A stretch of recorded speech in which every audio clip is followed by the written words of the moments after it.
All right, it's 2:03. I might get going. Hi, everyone. I'm Nikki Prowse. I'm Director of the My Aged Care Capability Team.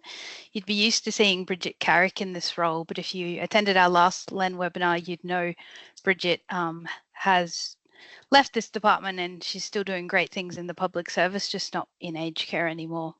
I'll be hosting the webinar today. Before I do some introductions and you hear from the lovely team, and then we get into questions in about the last half hour or so, I'd like to talk about format and things first. But I'd like to acknowledge first the traditional owners of the many lands on which we're meeting today. I'd like to pay my respects to elders past and present. We're here in Canberra today on Ngunnawal land. So welcome to the webinar. Thank you for your time today in a busy period. We really appreciate it. The webinar today has been designed for our lead educators and other trainers from assessment organisations. We've gone broader than our traditional lead educators network. We wanted to include your ops managers and other staff. So we're going to have a bit of a different approach today because, as you can see, over 120 people now. We'll have to do things a bit differently to our normal LEN friendly kind of approach. The focus of today's webinar is training arrangements for the single assessment system workforce implementation. I just want to get a few things clear first before we head into the content. The webinar is not a training session in itself, so we won't be walking you through in any great detailed content covered in the new training. We'll let that speak for itself. We're going to talk you through the approach to training that we've designed for the single assessment system workforce. We'll focus pretty exclusively on aged care needs assessors and some of the other new roles in the assessment pathway. So we won't talk to training for the Australian National Aged Care Classification or ANAC assessors, those assessors that are assessing for Resi aged care funding. That training's face-to-face and it is run by another team in the department. That team's currently in the process of scheduling in time for training in December. If you've got questions on that though, and I'll get back to this, please do raise them. We can make sure the team queries on that are directed to the team and to Sam Franks, director of that team. I also want to note that tender outcomes for single assessment have not been announced to the public. So we want to ask attendees today that you don't discuss the outcomes of the tender or your organisation's circumstances. Tender related inquiries need to go through the normal channels. And I want to just draw attention to the fact we want to focus on training and any questions you have on training today. I want to be pretty clear up front. We won't focus on policy or operational content for assessment. That's not our area of responsibility.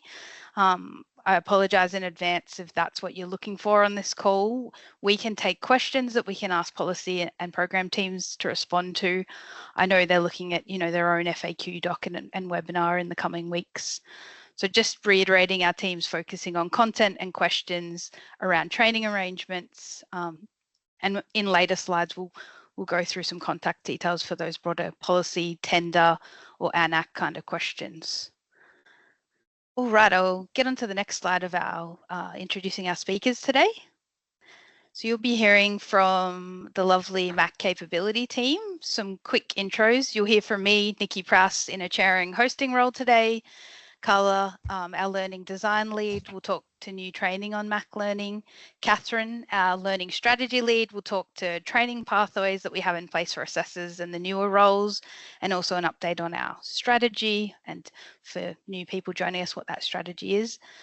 And then we've got other members of the team today, including Brad from our systems lead and James, our learning partner lead in the room, to assist us with answering any of your questions.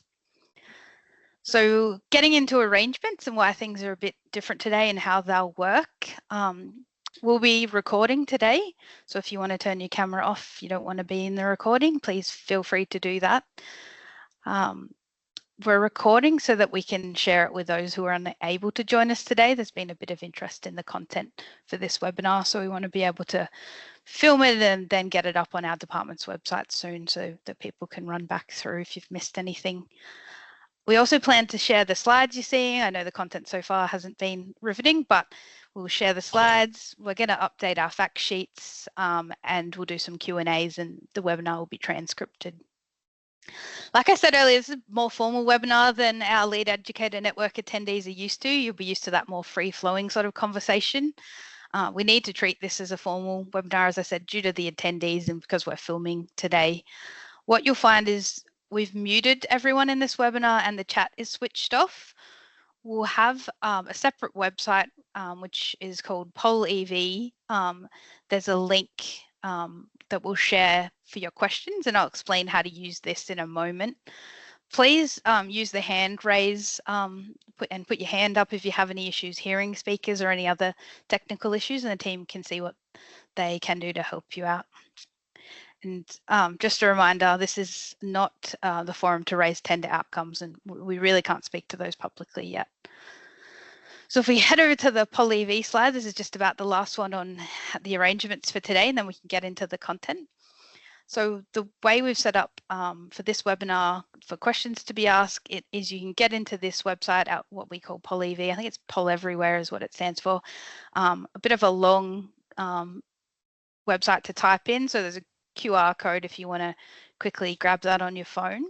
You can enter questions in on that website either anonymously or with your name, and then if you like a question, you can thumbs up and it gets it raised higher in the question queue.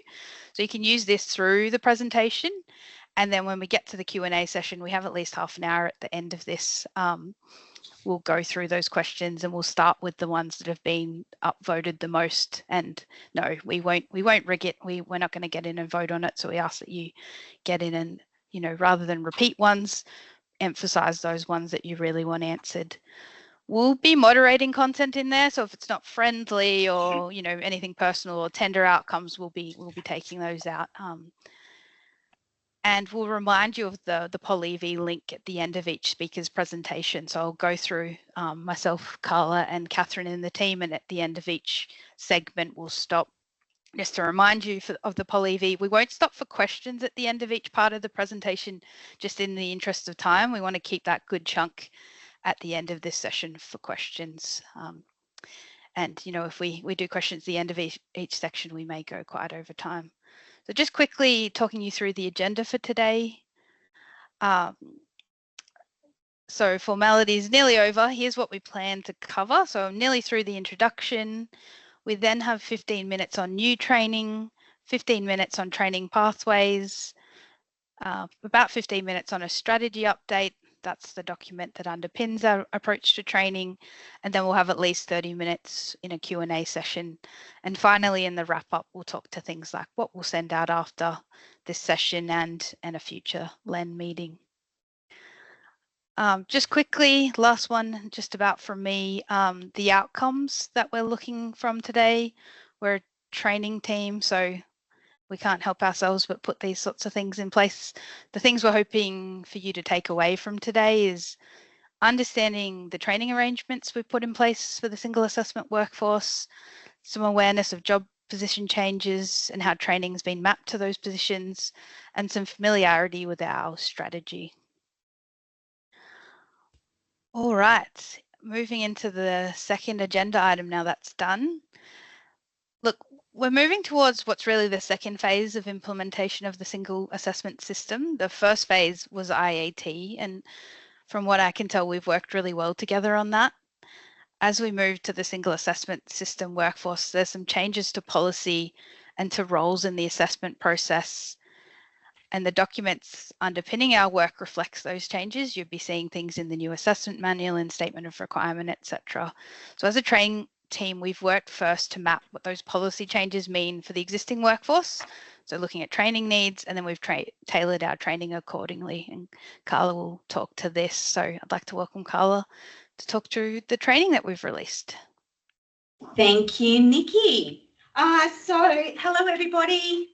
I was going to say, can't see you, but it's nice to be with you this afternoon. So look, basically my set of slides are going to be talking about the new online goals and elements that we've developed to support the transition of staff into the single assessment system.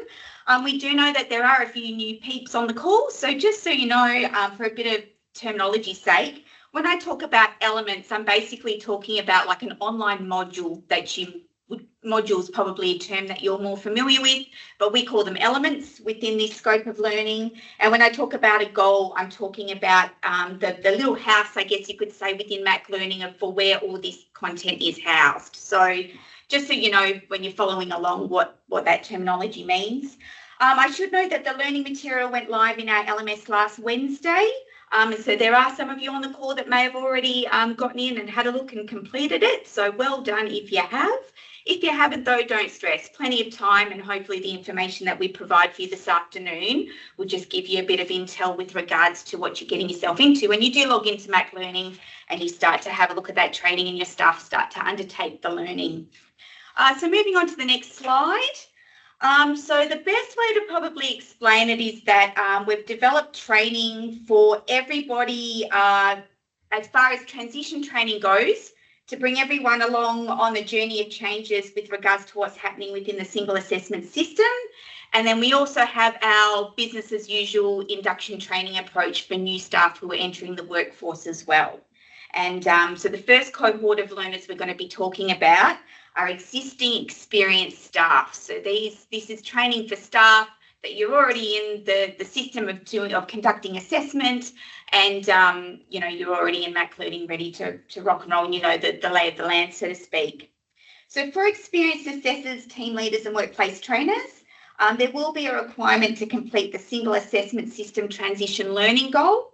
And then from here, there may be additional training that's required if an assessor will be looking to expand their role. So this could mean that there are clinically trained RAS moving into the realm of conducting comprehensive assessment. And I know that RAS is not a term that we'll be using, same with ACAP, but for the sake of this webinar, I'm mindful that terminology might still be interchangeable because it's what you're familiar with at the moment. But yeah, basically you've got this, I guess, bridging training that could be for your trained RAS moving into conducting comprehensive, or your ACAS looking to move into completing home support assessment. So the next few slides we're going through is going to unpack some of these goals and the training in a little bit more detail. Next slide, please. So the first area of training we'll be covering will be related to the single assessment system transition learning goal that all staff will need to complete. So this goal will be mandatory for all assessors, workplace trainers and team leaders to complete within Mac Learning. With regards to the makeup of the goal itself, it's made up of one element, and that element is called transition to the single assessment system. And within that element, within the goal, there is a quiz that will need to be completed as well, and that quiz contains 12 questions. There'll be a 100% pass rate with unlimited attempts. No silly business with the quiz. You'll be pleased to know it doesn't swap out surprising questions or answers or anything like that. It's the same stock standard 12 questions. If you get one wrong, you'll obviously need to reattempt the 12 again, but it'll be the same 12 that you had a crack at the first time. So no surprises there. The goal itself will cover topics such as new system functionality, changes to triage and assessment processes and timeframes, and assessment guidance updates. And like I said, the goal of this element is really to help you move through into transitioning into a single assessment system workforce and getting a bit of an overview of some of the changes that are coming your way. The element's estimated to complete 90 minutes, it'll take 90 minutes for completion, and all staff registered on Mac Learning will be automatically enrolled into the goal for the sake of access. We have set an ETA on this one, so we would really love for it to be completed by Tuesday, 24th of December. It's a Christmas Eve present to you all, and we'll be doing a bit of compliance on it to check completion as well, commencing from January 2025. We have developed some fact sheets around these new learning goals, with this goal being included in a fact sheet that we will be looking to distribute after this webinar as well, so that you can get a little bit more intel on the nature of this goal as well. The next goal will be up for discussion on the next slide. It will be the first of our two bridging training goals that we've created for you. So this first, I guess you could say, bridging goal is called conducting comprehensive assessments, and it will be mandatory for experienced clinical RAS assessors looking to conduct comprehensive assessment. So I should know that is for clinical RAS, because it obviously our clinical staff will be moving into that comprehensive assessment role. If you're a non-clinical RAS assessor, you won't be required to complete this goal or the element within it. The goal consists of one element. It's called conducting comprehensive assessments. Again, you've got yourself a quiz in that element, 12 questions that require 100% pass rate with unlimited attempts. And again, no silly business with the quiz. It's your stock standard 12 questions.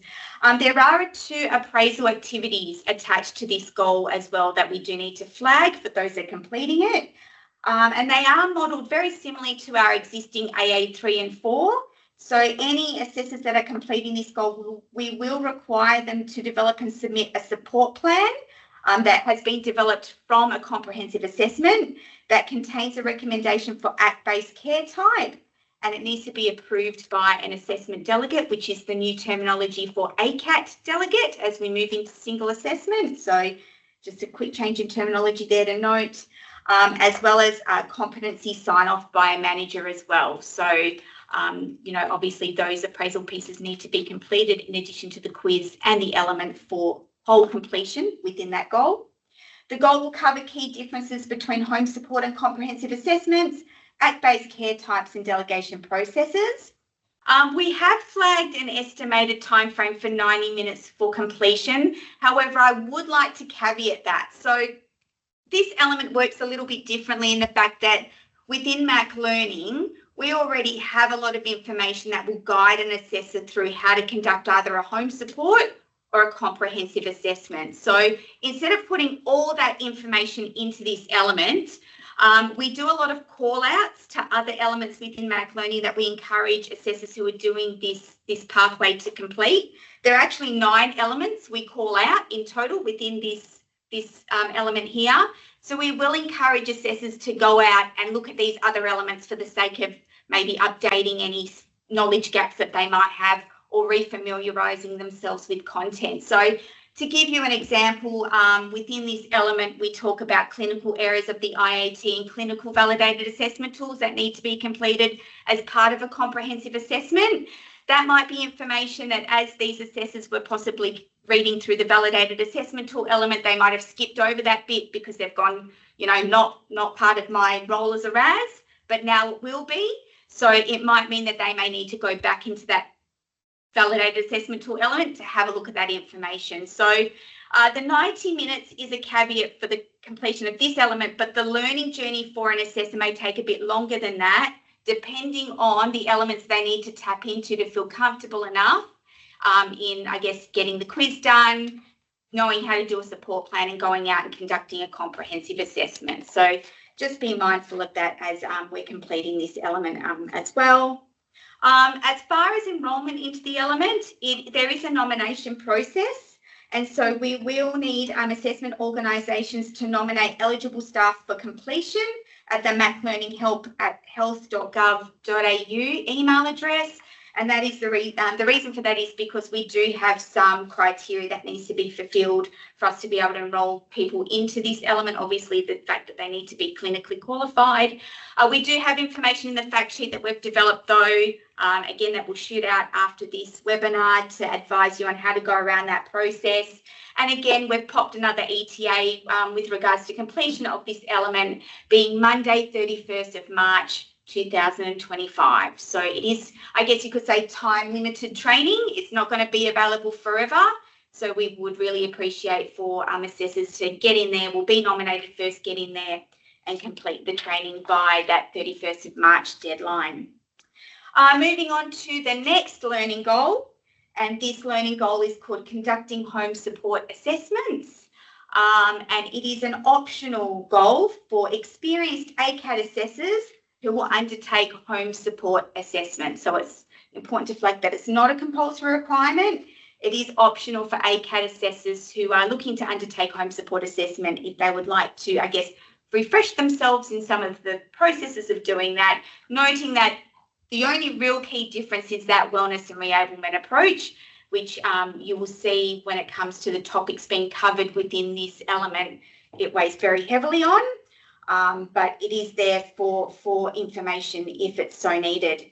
The goal consists of one element. Again, the element's named conducting home support assessment. You've got one quiz in there with 10 questions with an 80% pass rate. Again, limited attempt.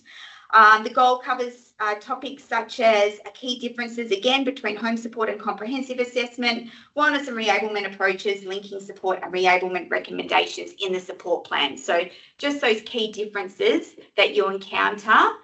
Noting that from R31, you may have noticed in the portal that comprehensive assessments have already been given the functionality to start adding wellness and linking supports. So I should say reablement approaches and linking supports to a support plan. So you might be familiar with some of the mechanisms within the portal anyway.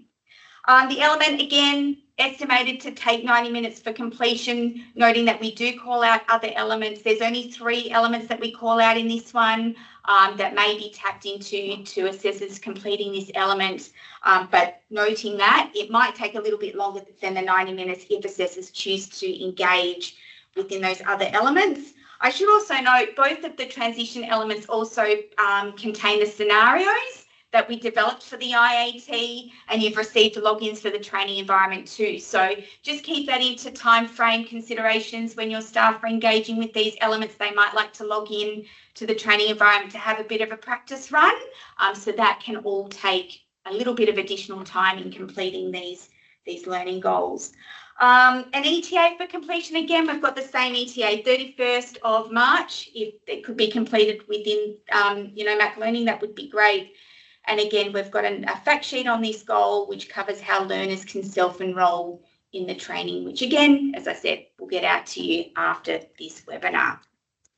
As far as training for new assessors, and moving on to the next slide, new assessors that are joining the single assessment system workforce will be required to complete the induction training in addition to the transition training goal. So as you may be familiar with, induction training involves the completion of goals 1 to 6 in Mac Learning and the 4 allocated appraisal pieces. So we're talking new staff that will be joining your organisations that have no assessment experience. It's basically the BAU pathway that we follow now for new assessors. All new staff joining the workforce will be required to complete this induction training. It's important to note that whilst the induction training is a 20-week learning journey, and so I understand that timing might be a bit of concern when you're looking at timeframes for establishment of single assessment system, and then you've got the 20-week timeframe for new staff. We just wanted to flag with you that staff can complete assessments without being supervised after the completion of the foundation pathway, which is the first 6 weeks, noting that you can complete it sooner. So as soon as an assessor completes goals 1, 2 and 3 and appraisal pieces 1 and 2, they're able to go and undertake assessments independently. So if your staff can get through that foundation period as quickly as they can with the support and obviously with the, know-how of getting through that process and being ticked off competently, they're able to move through that 20-week time frame, possibly quicker than the allocated time frame. New assessors will be enrolled based on their clinical status, being clinical and non-clinical, which is the language that we're moving into. Again, we just wanted to take the opportunity to flag with you because we have been getting a few emails through. We've been getting emails, say, from RAS organisations asking for visibility of, say, the ACAT learning elements, and then from ACAT organisations saying, can we please have your RAS training? It's really important to flag that we don't have different versions of elements for the different assessor types. Both your clinical, your non-clinical, or AKA your RAS and your ACAT, you guys view all the same elements within goals 1 to 6. The difference is your appraisal pieces and the support plans that you submit. So just wanted to flag that with you, that the learning is not different for the assessors. It's the submission and the type of appraisal pieces or the type of support plans that they submit that's different too. So everyone has access to everything that they need. The only difference is the appraisal submissions. And coming back to that, foundation phase is to be completed first before undertaking assessments independently. Just flagging with you that, again, the induction training as well as the transition training needs to be done until we update all of our materials, which is actually what the next slide is about. So we'll move through, please, to the next slide. And we might even jump to the next one because I just introduced it. So we're going to be talking about our BAU induction training that gets done for our new staff. So we are in the process of updating goals 1 to 6. It is the learning design teams. We're breathing and sleeping and dreaming goals 1 to 6 at the moment, going through them and updating all the terminology and all the process in it to ensure that they're as current as they can be. The expected go live date for all of our updates will be January 2025. And so it's for this reason that until these elements are updated, we do need new staff to do the transition training as well until we can incorporate all that new updated intel into these elements. That said, I should flag with you all that there are 2 elements we've already updated and uploaded as of last Wednesday due to their importance, and that's the conducting triage element and the assessment delegate elements as well. The reason is that we know that there may be new staff moving into these roles where they've maybe never triaged clients before, or they may be needing to move into assessment delegate positions. We wanted to ensure that information was as current as possible. Oh, so you will know your colour. Oops, you there? Can you hear me?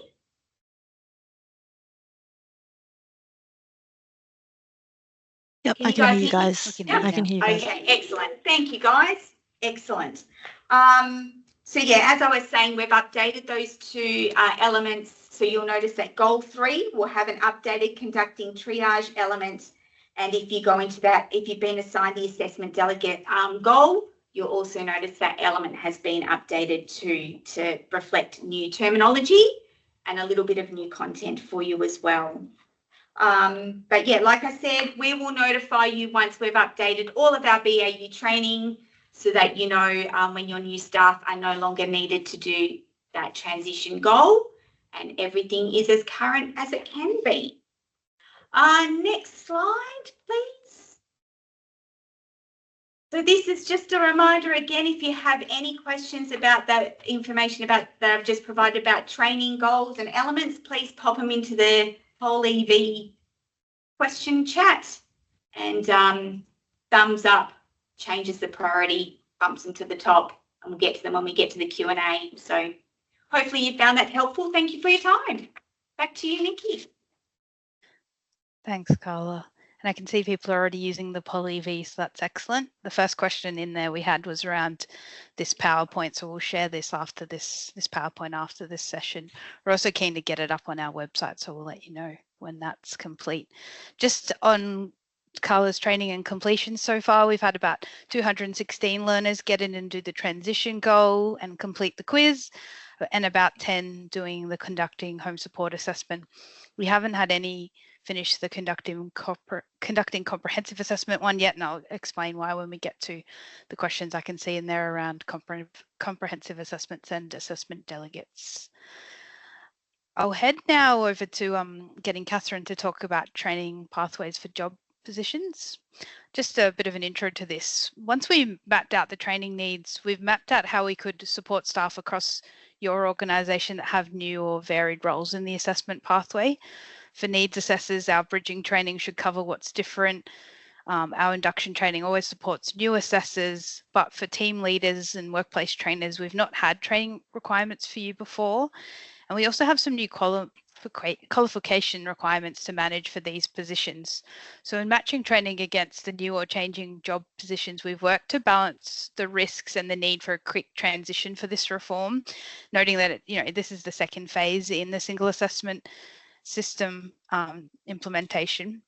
We really want learners to pick up the skills they need to do the roles without compromising assessment timeliness or quality. And we want to support your learners to gain new skills within the blended model that we work in, so that workforce is ready for the reform ahead of us. So I'll hand over to Catherine now to take us through by job position. Thanks, Nikki, and hello, everybody. All right, so as Nikki said, when the new single assessment system workforce commences on 9 December, new qualification and training requirements for job positions will also commence. So the new qualification and training requirements for each position are detailed in the statement of requirement provided to each organisation, and they'll also be included in the updated version of the My Aged Care Workforce Learning Strategy, which will be released shortly, and we publish that on health.gov.au, so we'll let you know when we're releasing that. These job positions are used in the My Aged Care Assessor portal, and so the job positions in Mac Learning continue to align to the job positions in the Mac Assessor portal. So if you're a clinical assessor in the portal, then we give you that job position in Mac Learning. You can have more than one job position, so you can be clinical assessor and workplace trainer, an outlet manager, but we try and align them to we ask that you align them to the job positions that you have in the Mac portal. And the reason for that is because through Mac Learning, we deliver the mandatory training. So we need to have you in the right job position, so we deliver the right mandatory training.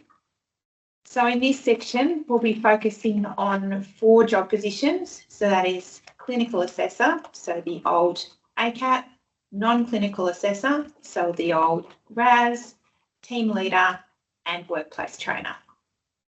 So for some job positions, the qualification and training requirements will be minimal. For others, there are new mandatory training requirements, and so hopefully we'll step you through those with each slide. Okay, so let's go to clinical assessor. So it was previously the ACAT. So all clinical assessors, new and experienced, will need to complete the transition learning goal, as Carla explained. And so there's a fact sheet explaining what that entails, but Carla's run through it. Then, as mentioned by Carla, our existing clinical assessors, or ACAPs, can complete the optional conducting home support assessment learning goal to expand their knowledge. So then new assessors that are being registered in the clinical assessor job position will need to complete induction training plus the transition training. So they will need to do the 2 goals, but our updated induction training, which starts early next year, will include the transition training. So that means you'll only need to do the induction training. And for those of you that went through IAT, that'll be a familiar scenario to you in that that was the case with IAT. Okay, so moving on to the next slide, which is non-clinical assessor, so the old RAS. Again, all these assessors will need to complete the transition learning goals, so that's new and experienced. As advised, existing non-clinical assessors with clinical qualifications can be nominated by their organisation to complete the conducting comprehensive assessment learning goal. And once they've completed that, they will be certified as a clinical assessor. And that's important for us from a training point of view, in that it helps us with sign-off of training, and that a clinical assessor needs to sign off on a learner that's training to be a clinical assessor, and a non-clinical for a non-clinical. So again, new assessors will need to complete induction training plus transition training, and the updated induction training will be available from early next year, from the 13th of January. All right, moving to the next slide. Okay, so this is where we get into positions which have new mandatory training requirements. So for team leader, currently there's no mandatory qualification or training requirements. But from the commencement of the single assessment workforce on 9 December, team leaders will need to be clinically qualified. This was detailed in the statement of requirements and is also included, in the updated assessment manual. So all existing team leaders, so they're the people that are currently in the portal in Mac Learning at the moment with the team leader position, will need to complete mandatory training. And this mandatory training consists of the team leader goal, which contains online learning goals 1 to 6. So that, as Carla said, a goal is just a simple way for us to contain all the training together. So that goal will show up on your dashboard, and that'll show you all the training that you need to do. And that training has been already assigned to everybody holding the team leader position. Some people holding the team leader position may have already completed goals 1 to 6. You may have been a trained assessor that's trained through Mac Learning. You may have done it for your own professional development. If you have already done it through the Mac Learning system, then you'll be marked as complete in the team leader goal. If you are staff that was already an assessor and you do hold the team leader position, so you weren't trained through Mac Learning, you may have trained through MACL or pre-MACL. We know there's many of you that have been doing assessment for a long time. You will need to complete the team leader goal. And that is because we want to make sure that with the new role for team leader, that you're across all the current training. We know that you could have been doing assessment and still continue to do it, but we want you to be across the current training for this new role. Existing team leaders will need to complete this training by 31 March 2025, and completion of the training will be recorded for CPD purposes. People who are new to Mac Learning and new to the team leader role, because we know that under the new qualification requirements, you don't have to be an assessor, so you may be recruiting clinical staff into your organisations. So people that are new to Mac Learning and new to the team leader role will be automatically assigned the team leader training goal when they're registered. They'll have 20 weeks to complete from the enrolment date. So that will start from their enrolment date, and they'll have 20 weeks, and that's the same time frame that we use for our trainers. For our assessors. All right, and people holding the team leader job position will also need to complete the transition learning goal, as Carla mentioned. All right, so we did get someone's hand up then. Unfortunately, I don't think we can respond to hands up. So if you can put any comments you might have in the poll there. All right, finally for this section, we're talking about the job position of workplace trainer.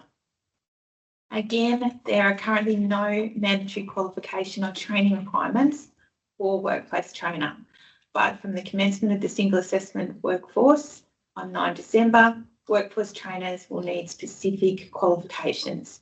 These detailed in the statement of requirement and also included in the updated assessment manual. So those qualification requirements are either that they are a trained assessor, so they're certified as assessor, or they've got training qualifications. And we are aware that some people have both. Okay, so all existing workplace trainers will need to complete mandatory training. This training consists of completion of the workplace training goal, which contains online learning goals 1 to 6. So again, similar to the team leader, we've got a specific goal for workplace trainers called Workplace Trainer Goal, and all your learning is populated into that goal. The Workplace Trainer Goal has been automatically assigned to all staff holding the job position of workplace trainers. And again, some of you may have already completed assessor goals 1 to 6. You may have been trained through Mac Learning, and if so, you will be credited for completing those goals already.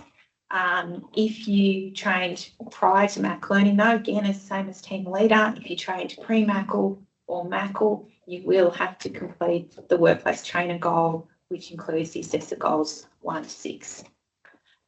Again, same as team leader, existing workplace trainers will need to complete this training by 31 March 2025, and completion of the training will be recorded for CPD purposes. So you will get a record of the hours that, because we know that it's quite extensive training.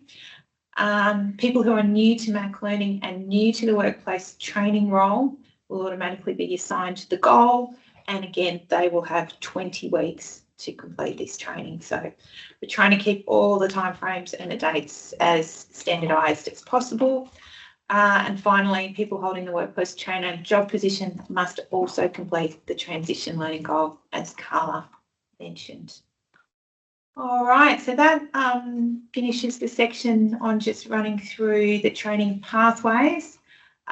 We do have another reminder about Poll EV. I know that everybody seems to be jumping on and using it, but that's just if you want to have there. And again, unfortunately, we can't respond to hands. So yeah, if you can put your questions in the Poll EV, that would be fantastic. All right, back to you, Nikki. Thanks, Catherine. It's been really tricky for us to balance the requirements of the new positions, when there's qualification, change in scope of role with what the role looks like for our assessor portal, for what you do in your organisations and for Mac Learning. And that's exactly what Catherine's tried to go through there, how we've tried to balance that. So if this part of the presentations raise questions, there's the QR code again, or you can log into your to the Poll EV. I notice there's some terminology questions in there that have come through. We'll get to those. It's been tricky as we're moving through. We're not calling it ACAT and RAS anymore, but what are we calling it? That's been tricky for the training. We'll go back to Catherine now for an update on the strategy. What we've covered so far in this presentation is, what training we've designed and then how we're applying it. And both of these, the what and the how, need to be reflected in our strategy and in our approach to appraisals and compliance. And Catherine's going to now also talk to this. So thank you, Catherine. Thanks, Nikki. All right, so we might just move straight into the first slide, which shows the framework for my aged care workforce training. Yes, we've moved, awesome. So this hopefully gives you a bit of a framework to show how we have set up the key documents for guiding workforce training and how it all flows through. So the assessment process is required under the Aged Care Act. So that is what drives our legislative policy and program intent right up the top. That's then operationalised through the Aged Care Assessment Manual and the Aged Care Quality Assessment Framework that provide the policy and program requirements for the assessment process. So they're the sort of key guiding documents that we have in that first part that give us the guidance on what we train people in. So then the department is responsible for ensuring that the My Aged Care workforce, which includes aged care needs assessors, deliver a reliable, inclusive, helpful service, providing easy to access information and assessment for entry into aged care services. So that's our responsibility, that we need to ensure that all aged care needs assessors can complete that role. So to make sure that the MAC workforce can effectively deliver the services, the department requires all aged care needs assessors to complete mandatory training. So the My Aged Care Workforce Learning Strategy, which I'll refer to as the strategy, details all the mandatory learning requirements for all the roles within the My Aged Care workforce, including aged care needs assessors. Now, the strategy covers what we call people in the call centre and aged care service officers, as well as the assessors, and it's also been included to now add the residential aged care funding assessors as well. So that's part of the changes that we need to do in this update. So the strategy is supported by the My Aged Care Quality Learning Framework, which defines the My Aged Care capabilities required for each job position. And the capabilities are quite unique. They've been developed to align specifically with the role of the My Aged Care workforce and the assessor workforce, and they're defined as the unique combination of respectful behaviours, attitudes and values, qualifications, experience and professional knowledge and networks of an individual to achieve their professional goals as well as those of My Aged Care. So you'll see that the capabilities are reflected through our training and through our appraisal activities, and that's sort of the underpinning of how we frame our training. So hopefully that gives you a bit of an overview, and for our new people, it just gives you an idea of the different guidance documents and things that we have in the system. All right, moving on. So as I said, as I went through previously, we've got some new job positions, and so we need to update the strategy to reflect those new job positions and the new training requirements. So some of these positions already exist, but do not have previous training requirements, like team leader and workplace trainer. The new training requirements will mean that completion of online learning is mandatory for more job positions. And as Nikki said, the aim is to ensure that the workforce understands the current training for assessors. For team leaders, as stated in the updated assessment manual, they'll oversee the work of a range of assessors in their organisation. And for workplace trainers, they support learner assessors and staff to complete their mandatory training.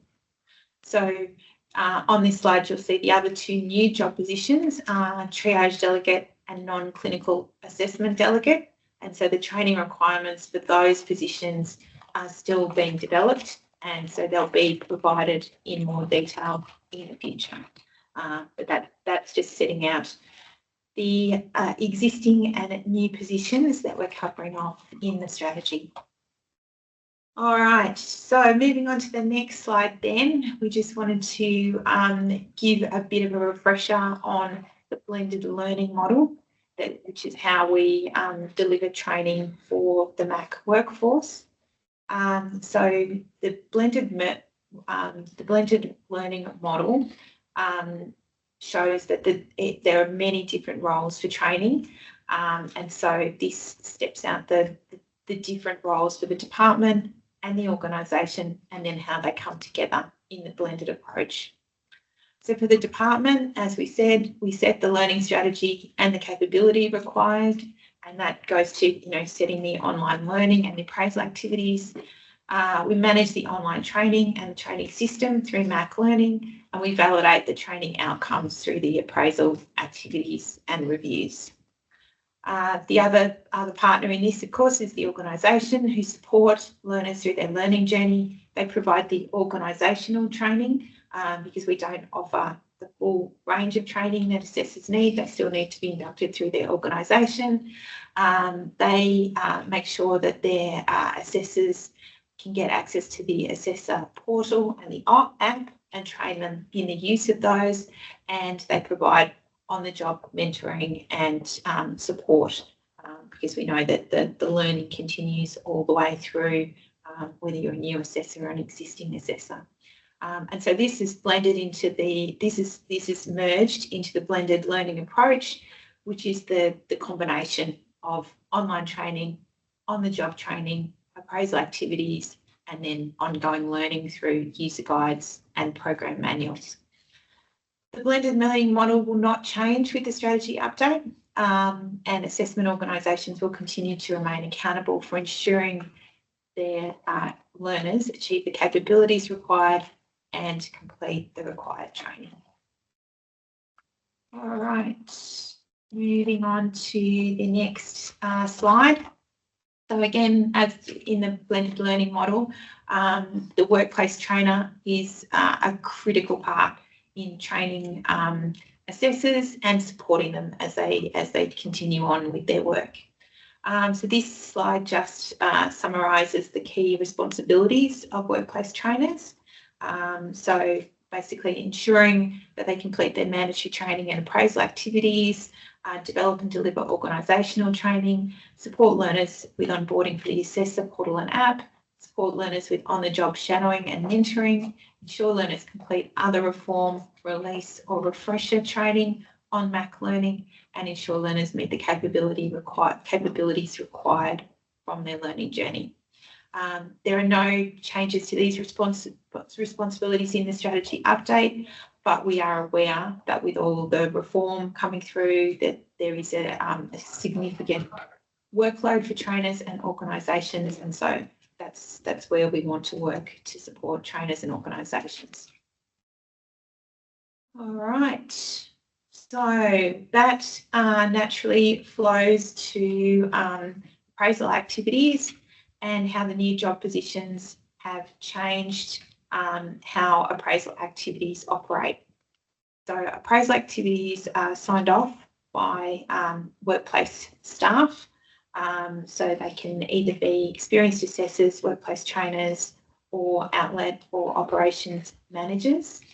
And so we use the job position that staff are in to make sure they're the appropriate person to sign off on appraisal activities.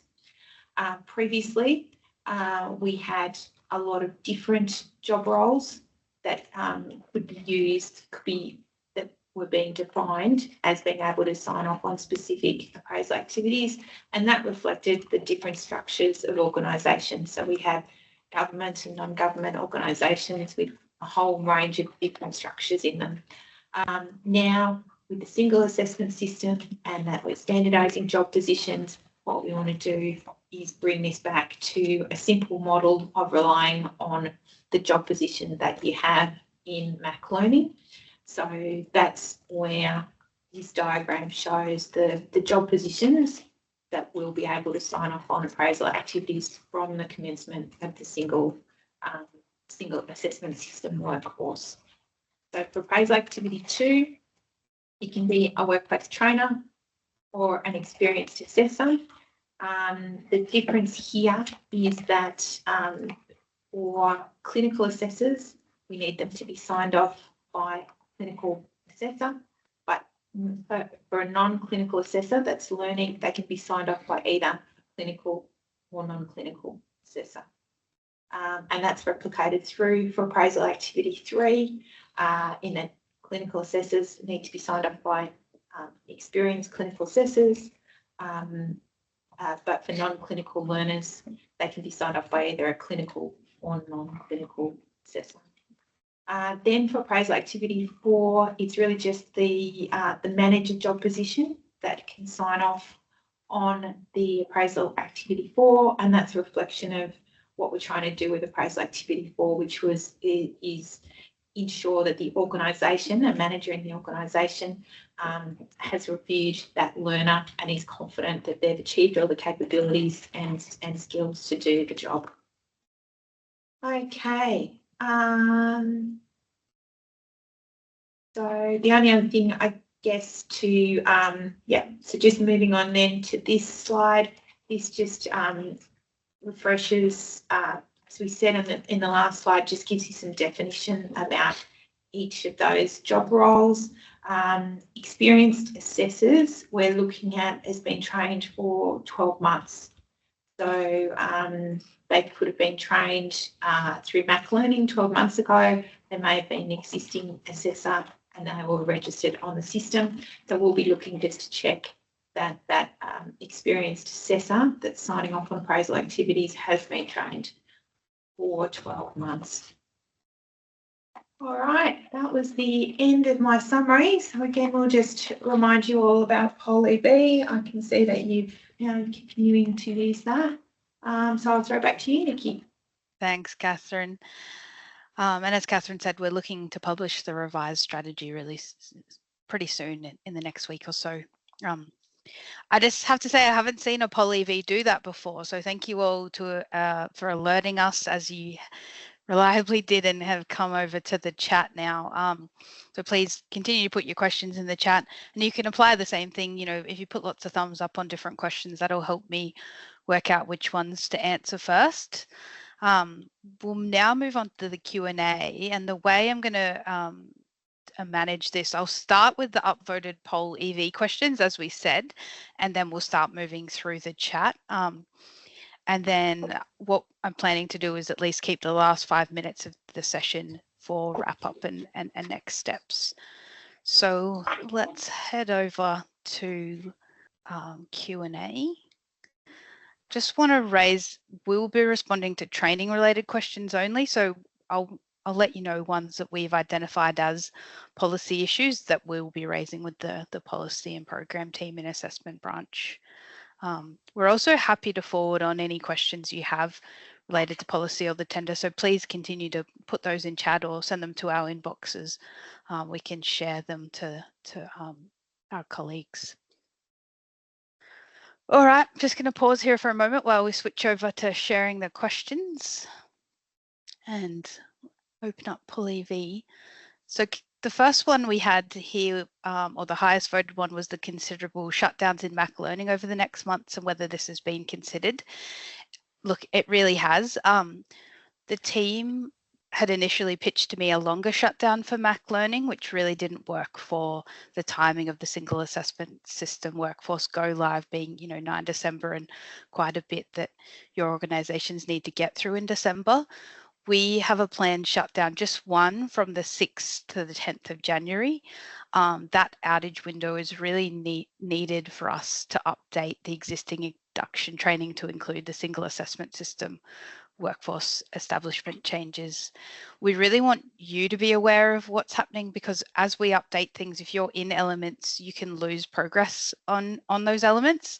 We're also aware that, at the moment as it stands, if you've got new learners coming in, they need to do the induction and the transition element until we can go back and reflect policy arrangements across that induction, which is a considerable amount of work. We won't be able to be in a position to make sure that your new learners are getting trained in the latest content. Some of the induction content's now a little bit out of date. So I encourage you, if there's further, risks you want to raise or timing of training in your organizations, please put that in the chat or send us email if there's things that we really need to consider for that particular time frame.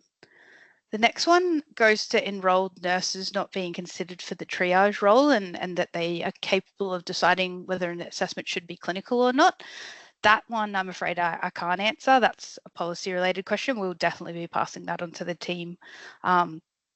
I appreciate that got 10 votes and 1 down vote, interestingly, but not something that's in scope for what I can answer for this particular session. Will the department be able to provide an assessment delegate for sign-off on comprehensive assessments for the bridging course? So this is what I'm referring, using old language, we'd call the RAS to ACAT bridging course, as some organisations wouldn't have delegates yet. Interesting with this course, and I might get Catherine to expand on this response after I make an initial attempt, but there is, to complete the appraisal activity, the assessor will need to be able to be referred a comprehensive assessment, which then would need to have an assessment delegate sign off so that they can submit that to the department, the support plan to the department, and we can, check the homework, as it were. For an organisation that doesn't currently receive comprehensive assessments, their RAS to ACAT bridging training won't be able to be completed until after 9 December when single assessment system workforce goes live. But after that time, they'll also need assessment delegates to finalise comprehensive assessments. So there's kind of 2 steps to that you'd need. You need to be able to receive those comprehensive assessment referrals because your organisation's either already getting them or from 9 December you'll get them, and then you need that assessment delegate. So I would say no, the department wouldn't be able to provide an assessment delegate, but we do have the process in place to, our policy and program colleagues have a process in place for your organisation to have assessment delegates put in place. If that's an issue, I think that's something we'll definitely have to raise with the policy teams because it's something you'll need to finalise comprehensive assessments come 9 December. Catherine, was there anything I should add to that? No, I think you've covered it. And I noticed there were 2 questions on that one, kind of go to the same thing. Opportunity for operations managers to do the training to understand the requirements, although they won't be an actual assessor. Absolutely. If there's staff across your organisation that are keen to do our goals, we are happy to receive emails to our inbox, and we can show you that inbox at the end, or I'll get one of the team to drop that in the chat. So the ops managers are across goals 1 to 6 without doing the appraisal activities, of course. If new learners are midway through induction training by January 2025, do they lose their progress? I might pass over to Brad to take this one for me. Yeah, thanks, Nikki. So we know that in the system, if learners are midway through their progress at the element level, and we make an update to the system that they will lose progress in that element, not the goal, and not at the goal level, but in the actual element that they are, So we will be writing out to learners to remind them of the shutdown, and when we're encouraging everyone to complete learning before we do that, just to minimise that risk of content resetting, because we realise we're very much aware of how frustrating that is. So we will be doing that, but as Nikki said, we do need to have the shutdown period. It will avoid a lot of heartache for users who will constantly experience that the content loss and the progress loss on repeat as we update every element in the in our core library. So encourage everyone to complete elements as quickly as they can. Unfortunately, it's a known issue in the system. Thanks, Brad. Thanks, Nikki. Back to you. Awesome. And when will we get a copy of the PowerPoint, please? We'll share this as soon as we can after this webinar. As I said, I think earlier, we're also planning, and I'll go through next steps at the very end, but we're also planning to share, you know, the webinar and our fact sheets and things. We want to get them up on our website so you can access them whenever you want, instead of having to troll through your emails to find copies like I do with half of the things in my inbox at the moment. It updated my aged care workforce learning strategy. Again, I mentioned, and Catherine ran through how we're updating that. That should be available soon. There are all the questions I can see at the moment, James. What I might do is go to the one about training and pass over to Carla. We've had a few questions on new training terminology, so clinical, non-clinical, home support assessor, comprehensive assessor. Could you enlighten us on what the appropriate terms are? Yes, I was going to say lots of terminology changes as we move. So yes, basically we are moving away from RAS and ACAT, and we're moving to refer to assessors by their clinical status, so non-clinical and clinical assessors. It's more along the lines of non-clinical assessors will be conducting home support assessment and clinical assessors conducting comprehensive assessment, noting that obviously there are arrangements in place. If you've done the training element, you would have noticed things around clinical attendance will be introduced with the introduction of a single assessment system. So yes, that is basically the terminology changes. I know that there have been other terms used that you may have seen in other documentation, such as simple and complex assessment. For the time being, home support and comprehensive assessment is the terminology being used. As we move towards the introduction of the New Aged Care Act, we do foresee terminology changing to align to that documentation as well. And so there may be further changes around terminology. At the beginning of the transition elements, as well as the bridging, we do have in the introduction lesson a bit of an interactive just to introduce you to some of the new terminology changes that are happening. I know it's a little bit hard to find your feet in all the changes that are happening, but hopefully that information in the element will give you some guidance with regards to new words being used as we move forward. Thanks, Carla. And I think we'll have to be kind to each other in the next few months, or, you know, heading towards the New Aged Care Act being in place while we get used to new terminology. It's not going to be perfect in every piece of communication or training, I think, at the moment. What have we got next in the questions? There was one around assessor. I've lost it on the screen now. What have we got? Will the delegate support role be amended so that they can do appointment bookings and admin functions during triage? We'll take that one again for the policy team to review. We don't set the requirements, I'm sorry, around what the different roles can and can't do. We match training to those requirements. So we'll take that one on. An updated assessment quality framework document. I'm not across when that will be updated. Is any of the team in the room? Otherwise, we can take that one. No, I think that's a policy question. So we will be updating our workforce learning strategy quality framework. So we'll be updating our quality framework, but that quality framework is the one that's linked to the manual. So that'll be that's for the policy team. Thanks, Catherine. A comment here around the statement of requirement didn't have the detail about training. I'm not sure what statement of requirement you're referring to, so you might want to drop that in the chat. The one we had access to certainly had training details in it, so I'm not sure if we're looking at slightly different documents or something, but it'd be worth whoever made that comment if they want to reach out to us for a bit further information on that one. Why have experienced assessors who have done all required training prior to induction of Mac learning not grandfathered? I wouldn't agree necessarily with that question, but Catherine, I might get you to run through the different approaches we've taken to training assessors, just quickly so everyone's across. Yeah.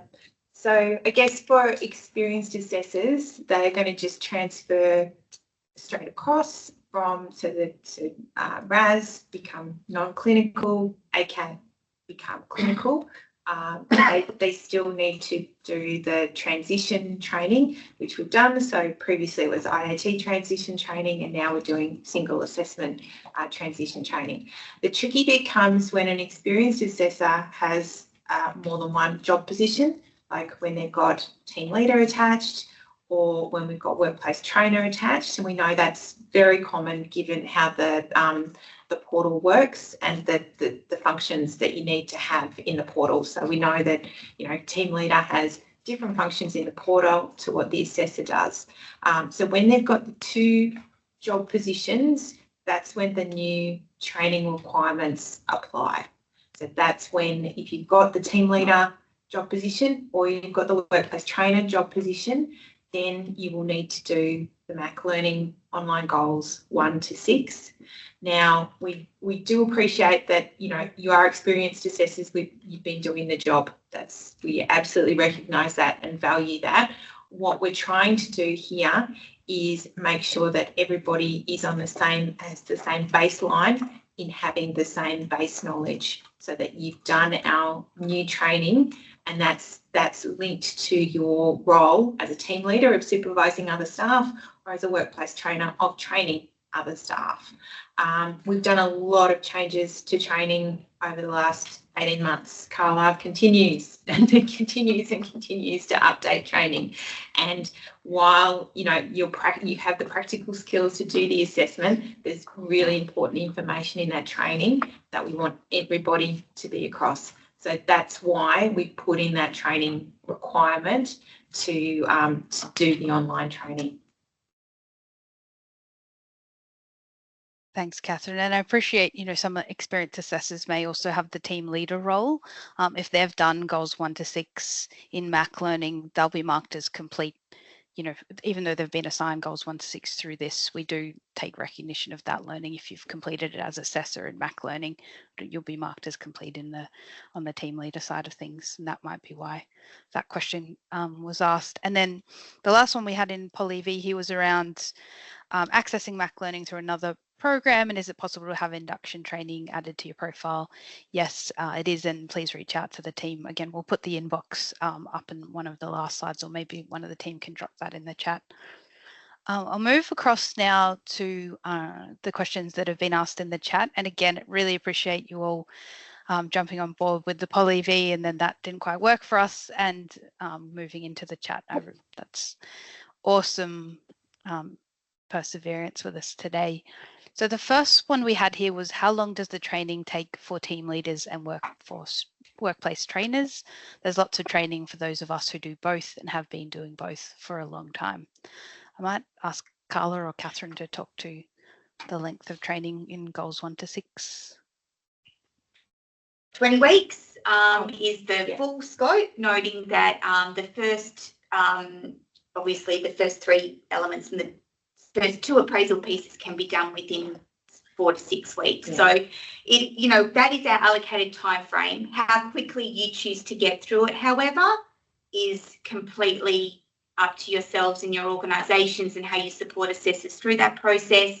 It's just, I guess, an allocated time frame that we provide. But if, you know, you wanted someone that wanted to knock it out quicker than that, yeah, absolutely. And I guess more than able to. I guess what we're looking at here is only the online learning. Yeah. So we give the 20 weeks for the full assessor training, which includes the appraisal activities. That's not required here.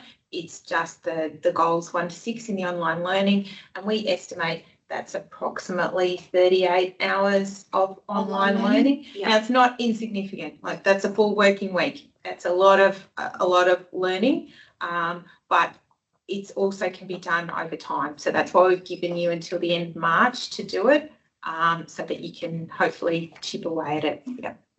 And like all adult learners, you take it from those elements what you need. So you may be in an element, you get to a lesson and you're like, I know this.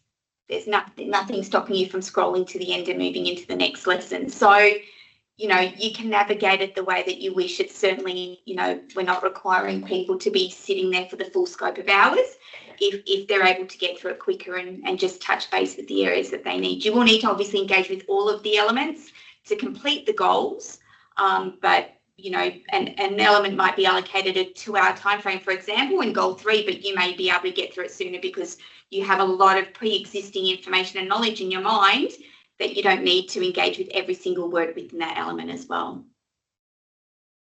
Yeah, thank you. And unlike IoT, you know, for team leaders and workplace trainers, these are new roles that we're looking at in the assessment pathway. We're not actually preventing you taking those roles before you've completed training. So I think that's another benefit of the approach we've taken to this the second phase in single assessment system.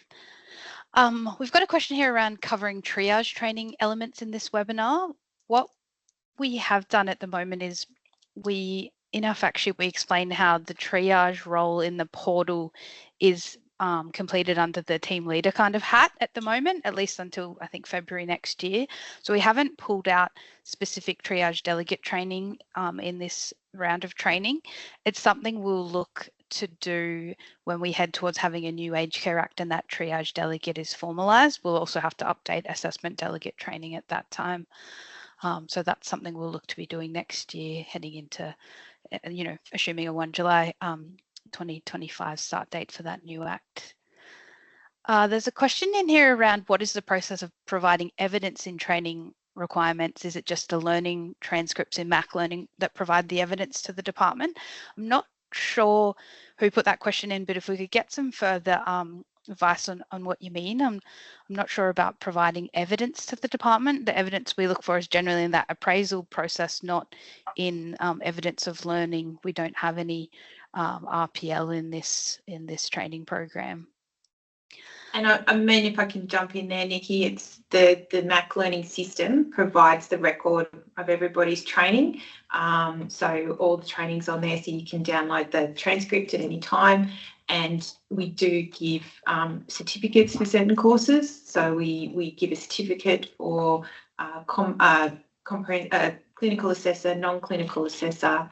So that it automatically comes through with your certificate on Mac Learning once you've completed all the requirements in the course. So that gives you evidence that you can walk away with as well. You can download a certificate. But we certainly use Mac Learning. We check Mac Learning to make sure that, you know, to understand where you're up to with your training.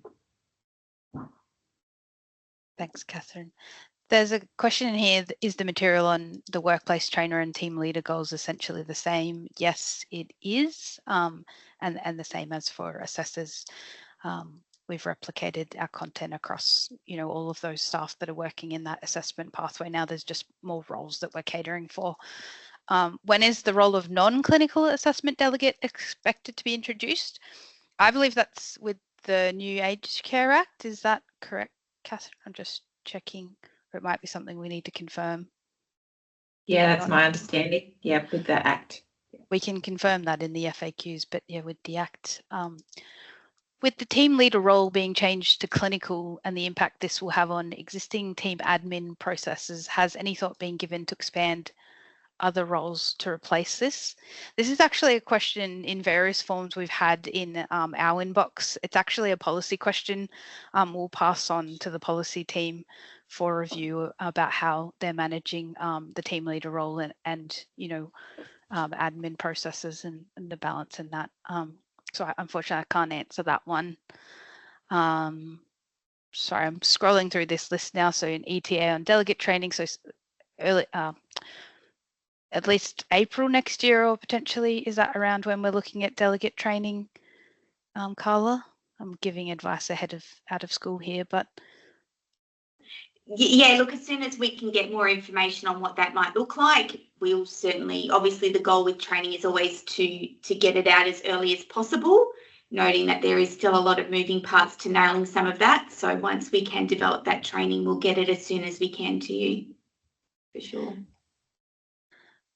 We've got two questions here around the statement of requirement. One of them mentioning that the latest statement of requirement says that workplace trainers have to be clinical assessors and/or have formal training requirements and must satisfy both. I think that's something we'll have to take on notice and confirm. I did notice that actually yesterday, but I haven't confirmed if that means they need to satisfy both. And also the statement of requirement detailing qualification requirements as clinical or tertiary. And can we confirm that we're using clinical to refer to both of these options? I assume we are. That's how I don't know what role that's in relation to. Health related discipline related directly to health, aged care or related specialist. Do you know, team, what they're referring to with that one?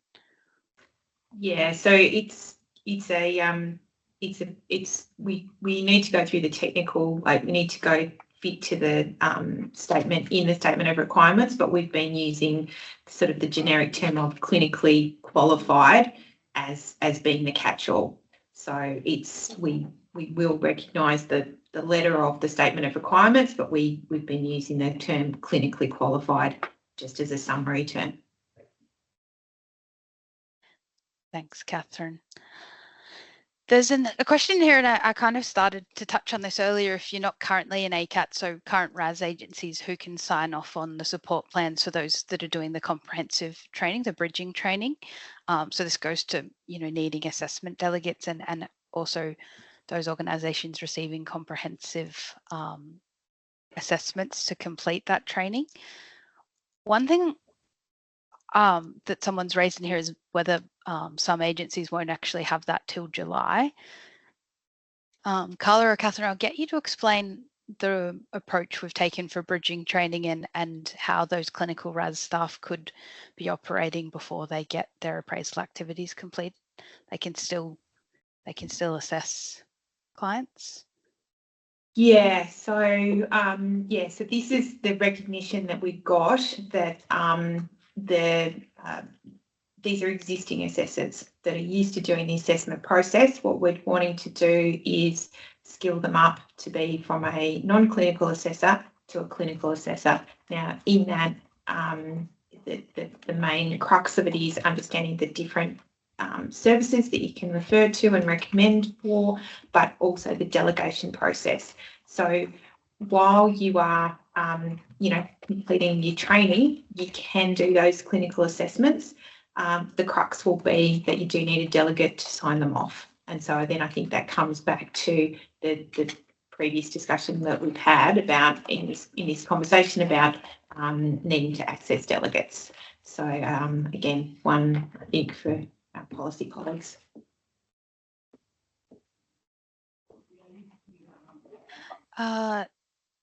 Will workplace trainers have the ability to see all learners in Mac Learning? The answer to that one is no, but if a user is managing staff, we encourage them to register for the operational manager or outlet manager job position in addition to the workplace trainer, and that will provide them with that ability.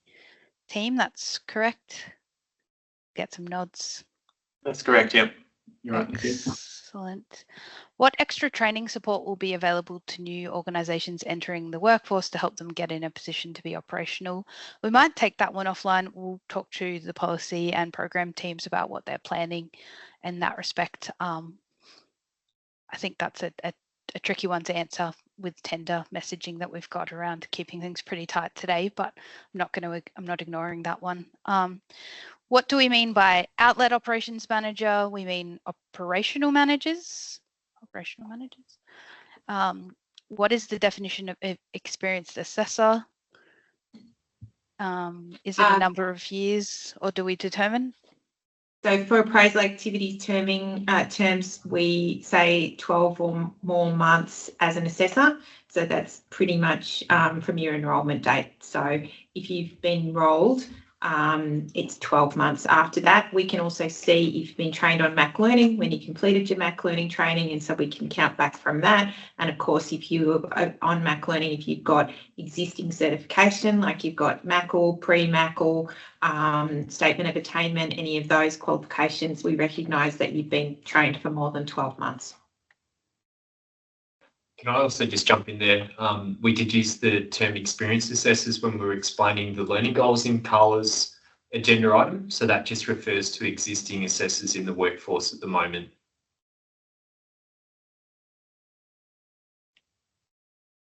I might just loop back, Nikki. Oh, sorry, if I can, and just explain the previous question around outlet and operations managers. Just to confirm for clarity, there are two separate roles in Mac Learning.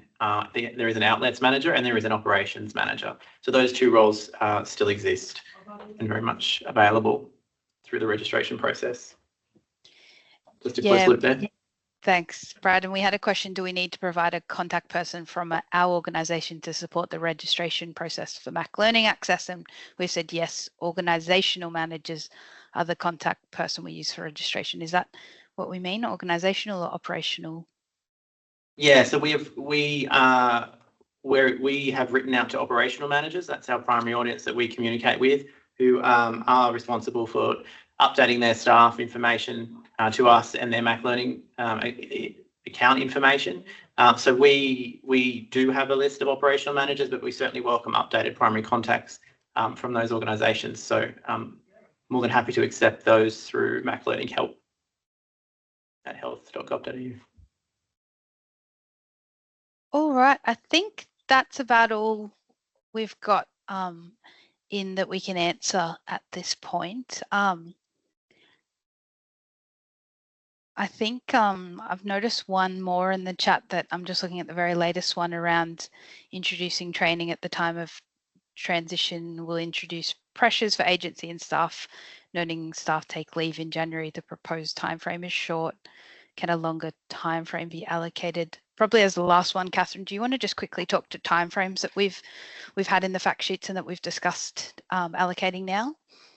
Absolutely, yep. So in the workplace trainer fact sheet that we did circulate to some people, we did have an earlier timeframe. We've absolutely rethought that one, and we're giving people through until the end of March to do their workplace training, mandatory training. Yeah, that's. But other than that, what we're wanting to do is just have people hopefully try and get through them at a paced rate. It doesn't limit them from doing their role now, so they can still do the team leader role and the workplace trainer role now. What we're looking to do is get a point where we can review how many people have actually done it, and then we can follow up from there. We can't set a due date in the system on Mac Learning for this, so that's why we're setting a date for everybody. But yeah, we'll be working with organisations on compliance after that. Thanks, Catherine. So we might move to wrapping up and next steps if you want to go to the next slide. Thanks, Lena. So phew, we got there. Thank you for persevering today. A bit of a change in process. It's been really valuable for us to be able to test the strategy we put in place, hear your views and feedback, and start moving forward for this implementation. The questions we've taken on notice today, we'll have responses for you as soon as we can, as we said, and slides and things that we'll share. I also want to say thank you again for engaging with our training. We really appreciate the learners that have already got in and completed it. Proposed next steps from here, we've got some contact details in if you have any questions that were raised today that we couldn't answer, and you're looking for the exact right location for those. First of all, Mac Learning Help is for questions on basically the Mac Learning system, so registering for training, or if you've lost your password or that sort of thing, or you want to enroll in some induction modules, My Aged Care assessments for questions on the policy and operational arrangement. We've got the tender the single aged care assessment RFT email for any questions about the tender, the statement of requirement and things that are good to direct that way. And then ANAC assessments. We didn't have any questions raised here, but if you've got questions about how that's going to roll out as part of single assessment system workforce, that's your place to direct those questions. Again, as I said, we're happy to take questions. Oh, Sam Franks is telling me there was one ANAC question that I've missed, but we'll get her to respond to you, person that raised the ANAC question. Sorry, we didn't get to it today. Again, our team's happy to take questions and direct them to the right area if you come to us. That's about it for today. What we're proposing to do next, we're looking at if there's a date in December that could work for a LEN webinar, and that can cover, you know, the rollout of single assessment and potentially starting to talk about things that will happen next year. So the delegates that were raised today, and also support at home and onto the new Aged Care Act. That's about it from us. Thank you again for today. It's been lovely having, you know, 100 and something people on this call. Thanks, everyone. That's it from us.